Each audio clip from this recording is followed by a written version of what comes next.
My name is Aminata Cairo, and first of all, I want to say thank you for having me as part of your conference. It is a great honor. And I always start with I am a mother, I'm a daughter, I am a sister, I am a former lecturer, first of inclusive education, and then of social justice and diversity in the arts. I'm also a Lyman T. Johnson scholar. And I always start with that introduction to say that there are a lot of stories that come together in the person that you see, just like everybody else here. And so today I am honored to contribute to your conference, which is Higher Education Cooperating or Cooperates Towards a Fair and Just Society. The title of my presentation then is that about this challenge. You have this title, Higher Education Cooperates Towards a Fair and Just Society. Well, my title then is the challenge of cooperating towards a fair and just society. I think it's a noble goal, but what makes it difficult? And that's what I hopefully can inspire you with just a few words to get you thinking. And so I want to go with you and explore this idea of higher education, cooperating towards, and then this idea of a fair and just society. So as we're talking about higher education, this business that we are in, and I hate to use the term business, but unfortunately it is, it is a business. I think we can approach it from two ways. On the one hand, you have higher education as the reflection of society. So whatever is happening in society, in the world out there, we see inside our houses. And what's happening out there transfers inside what's happening into our institutions. And the second approach we can look at is higher education as a tool, as a means of contributing towards what's happening out there. What is our job? What is our responsibility? How can we use this difficult yet beautiful institution to contribute to what's happening in the world out there? And so then I want to start talking to you about this idea of a fair and just society. Why even focus on that? That gives the implication there's something not fair, there's something not just. That's why we need to focus on it. So I want to start with you with my approach when it comes to this unfairness and this injustice. It is my belief, and I'm coming out of this world of diversity and inclusion. When we start with, first of all, the terms diversity, what diversity really means is that we have a wealth of stories. And let me back up. I'm an anthropologist, so I tend to organize my world. I tend to look at the world as this conglomeration of stories. What is the human story? That's what anthropology does. And so when it comes to diversity and inclusion, we say there is a range, a wealth of stories. That's all diversity means. But that's not what it means anymore. And so what has happened is out of this range and wealth of stories, there's a story that has risen, a story, of course, we're going to tell this story, a story that's more important than the other stories, a story that becomes validated, the norm, important, that I refer to as the dominant story. And what happens to those other stories that become less than, overlooked, invalidated, less valid, cute, extracurricular, et cetera, et cetera. And so again, out of this wealth of stories, there's a story that's become dominant, and there's a story that has become less than. Other, unfortunately, also means less than. And so I see it as my job to try to connect and to create all the stories that are already there as valid. And let me tell you a little bit about the terminology. I use the terminology dominant and the other. There's other terminology out there. You hear a lot these days about whiteness, white privilege versus people of color. And indeed, sometimes it's about whiteness and people of color, but sometimes it's about men versus women. Sometimes it's about women versus men. Sometimes it's about adults versus children. Sometimes it's about I'm from the city, you're from the rural area. Sometimes it's the LGB versus the T. Sometimes it's I work on the fourth floor, you work on the first floor. All that to say, all of us are in the position of dominance sometimes, and all of us are in the position of other, depending on the situation, depending on the context. A second reason I use this language, you hear a lot these days also about the oppressor versus the oppressed. That's personally not language that I use because it gives the impression that we are separate from each other. And this is not about separation. This is about all of us. Some of us tend to go first. Some of us are overlooked, but ultimately it's still of us. So when we're looking about a fair and just society, what has happened is this. Some stories have become dominant, and other stories have become less valid. And so in our quest in higher education, how can we contribute to a more equal and just society? What is our job in that? What is our challenge in that? Why even do that? Because we're at a point now that we are aware, and we're also at a point that we are aware that this does damage to us, to all of us. This does not contribute to us being the best that we can be, not as human beings, but also in terms of how we take care of the planet. Now, when it comes to wanting to treat all our stories as valid, there's nobody who's going to say that that's not a good idea. Of course, this is what we want, but for some reason, it's very hard. Well, this did not happen overnight. This took hundreds of years for us to get here. And there's all kinds of mechanisms, not only that contribute to that, but mechanisms that maintain this. So the moment we try to connect, stuff starts to happen and we're right back here. One of those mechanisms is language. I just mentioned white privilege. White privilege is a theory that's very helpful to us. However, I've also seen it used as a weapon to shut people up. So when you try to have the conversation, well, you have white privilege. You know what? Never mind. And I'm out of the conversation. Or the person that's down here that's been overlooked in silence and wants to speak up about what that's really like. Well, you act like such a victim. Never mind. And the person stops in the conversation and it's over. So how do we use language to maintain this separation? And there's a new one. Actually, it's not so new, but one that you hear a lot more often these days. Well, you just can't say anything anymore. You've heard that one. When you're used that you always have the floor, when you're used that you always have the right to speak, and people are starting to speak up, and you want to engage, but people are starting to speak up, well, you just can't say anything anymore, and so I'm out. Start paying attention to how powerful language is and how we use language to set people apart, to stop the conversation, and to stop the connection. What is our culture? What is our reward systems? Which kinds of behavior do we tend to reward? Which kinds of behaviors do we tend to minimize or punish that contribute to this separation?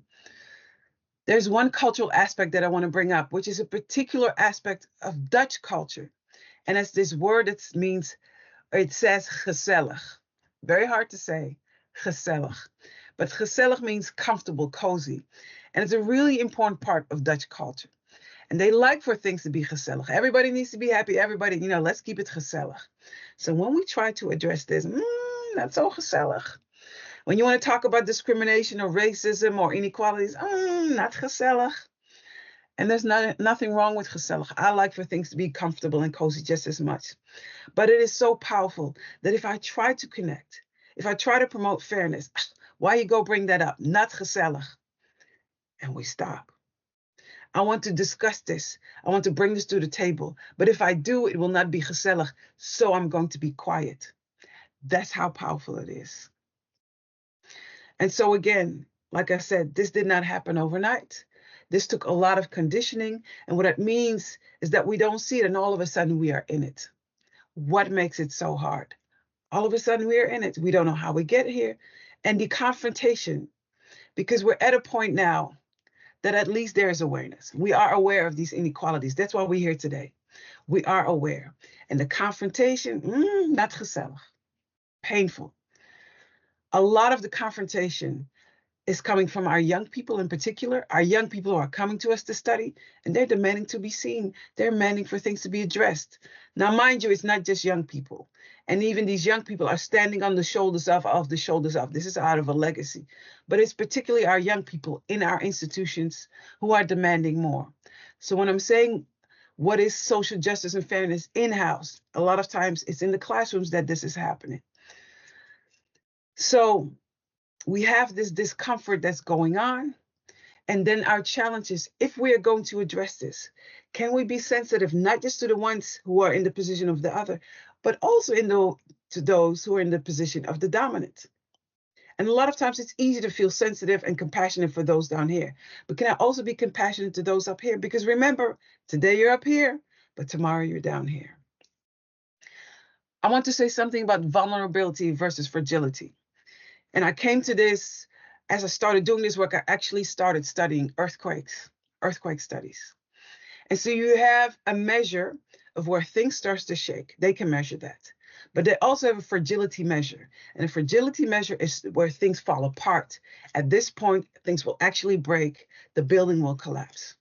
I think in this work that has now become very sensitive. A lot of times we confuse vulnerability with fragility. And so where things feel uncomfortable, where things start to shake, but we act as if we're going to break and we cannot handle it. And so the language, sometimes what you hear is like, I don't feel safe, so I'm out of the conversation. Are you really not safe? Are you really not safe? Or is it just not gezellig? Is it really not safe? Are things really going to break? Can you really not handle it? Or are you just, or are things just shaking? And is it not comfortable? Last thing I want to mention here is this idea of safety and risk. We are at the point now where we are aware. And so what you have is like, you know what, you're absolutely right. These stories are not represented. Go ahead and bring your story and you can come, but adapt to us 100%. And these people know, in order for me to participate, I have to know this story. I have to know that story. And anything that makes me unique, I have to leave by the wayside. You can come and adapt to us 100%. And so what these people are saying is like, I don't think so. I don't trust you. If I bring my story, what will you do? Will you honor my story? Or will you just consume it or take a little bit that you want? So rather than doing this, what we need to do is this. And another thing we need to do, we need to understand this history that we have, how we got here, to know that it's uncomfortable, to know that it doesn't feel safe. So our first work is to make sure that people are comfortable enough. And maybe then they will share their story. We cannot just expect people to come and share and contribute just because we are ready now. And so when we're talking about social justice, in my work as a lecturer of social justice and diversity in the arts, we thought about concepts that could help us in terms of research, in terms of education, in terms of art making. It's a University of the Arts. And so we looked at social justice as an end goal and social justice as a means. And as I'm talking to you here as somebody in higher education, again, keeping in mind in-house, how do we deal with the social injustice and the unfairness and the inequalities in-house? And how do we contribute towards it outhouse as far as an end goal? And so I want to share these 5 pillars with you. And so we have these 5 concepts, and we do 5 because, you have your hand, so you can easily memorize them. 5 pillars, 5 concepts along which we want you to question things. First one, relationality, meaning that everything starts with relationships. Start looking at the relationships. Again, is it safe enough? What kind of relationship? If I have a relationship with you, then I will participate. Which relationships do we take for granted? Who is always included? Which relationships do we tend to overlook? What do we need to invest in so that we can have a good relationship, so that we can get to work? Temporality. Temporality means the expansion of time and space. Whenever we start somewhere doing any kind of work, research, education, doesn't matter. There's always a story that's already there. Are you taking that story into consideration? Are you honoring that story? Are there parts of the story that we should let go, right? So that's in terms of time. What about the future? Is the work that we do contributing towards the future? When it comes to the expansion of space, are we just so focused on our own locality? Or are we aware that people halfway across the world might be dealing with the same issue? Could we be inspired by them? Could we collaborate with them? Could we contribute what's going on over there? So that we don't just focus on one point in time and one point in space, but that we are aware in terms of time and space. There are other things that are going on that we can stand in relationship with. Number 3, transformation. To what extent is our work contributing to transformation? Or, and what we tend to do a lot in higher education, are we just focused on information? We need more studies, more information, and then we will know how to do it better. That's not how this works. So are we focusing on transformation, and are we open to being transformed by the work that we do? When you enter a space and you're open to being transformed, you enter it differently as when you think you're coming there to do something, get something, bring something. I'm open to being transformed. Number 4, cost. What is the cost that we pay to do this work? Emotional labor, resources, finances. What is the cost we should be willing to pay? If we are going to do this work, will you give me the time to do so? Will you invest? What kind of investments do we need to make? What is the price that we pay? And the last one, last but not least, is joy. Where's the joy? When we're dealing with social justice, when we're dealing with fairness, it's very easy for it to be about the pain and the ugh and the agony. Yes, this confrontation is painful. The fact that we are not fair is unfortunate and painful. But what are we doing it for? There has to be some hope. There has to be some joy. There's good stuff going on. Are we acknowledging that? Are we taking that into consideration? Are we celebrating that? And so, what do we need to tell a different story? A story that's more fair, a story that's more just, a story that validates everything that's there, a story that is inclusive. We start with always, our starting point is that we are connected, that it is about us. It is not about them. It is not about those people. It is about us and how we stand in relationship with each other. And then there are 3 things that I want to give to you other than the 5 pillars, and it's care, courage, and humility. We have to do this work from a point of caring. I'm here because I care, and because of that, I'll be here again tomorrow, and I'll be here again next week, as opposed to I have all the answers, because that's what we like to do in higher education. So it's not about this, but it's about where's your heart. I'm here because I care. I come out of compassion. I don't even have an answer, but I'm here, and together we will figure this out. Another part of care is that you need to learn how to care for yourself. When we start including these stories, when we start really addressing these inequities, might not be gezellig, and it might drain you. It might drain you. Burnout has become a normal thing, especially for people who want to do this work. So how do I listen to my body and take the signals also to say, like, you know what, I've done enough for today. I need a breather. I need some distance so that I can show up again tomorrow. That's very important. Second one is courage. When I speak up, it might not be gezellig. Will I still speak up, or will I be quiet, or will I be quiet? When I speak up, it is really important. Nobody else is speaking up. So it is really important that you are courageous. However, courage always has to be paired with wisdom. I'm going to speak up, but how am I going to speak up? When am I going to speak up? Who am I going to speak to? Because my goal is always this. It is not just disruption. Yes, some of our stories need to be disrupted, but it's not just the goal to break stuff and to disrupt. The goal is to shake things up so that we can do this. And the last one is humility. Humility in the sense that if we're going to do this work, if we're going to pursue a more fast and just society, you're going to make mistakes. You're going to do dumb things. You're going to say stupid things. And other people are going to make mistakes. They're going to do dumb things, and they're going to do stupid things, and they're going to say stupid things. So part of this work is that you have to know how to forgive. Ugh, not gezellig. Somebody has made a mistake. We are at a point now. You said what?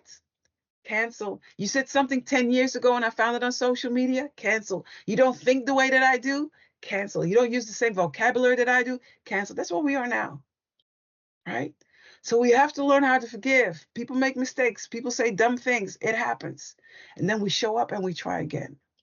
And so, ladies and gentlemen, I hope I've given you some things to think about. I hope I've given you some morsels. Think about those 5 pillars.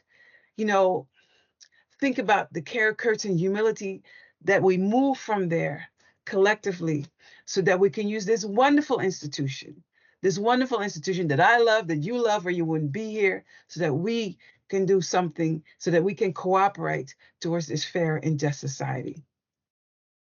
I'm going to stop sharing my screen with you, and want to thank you for your attention. I wish you a very nice conference, and have a great day.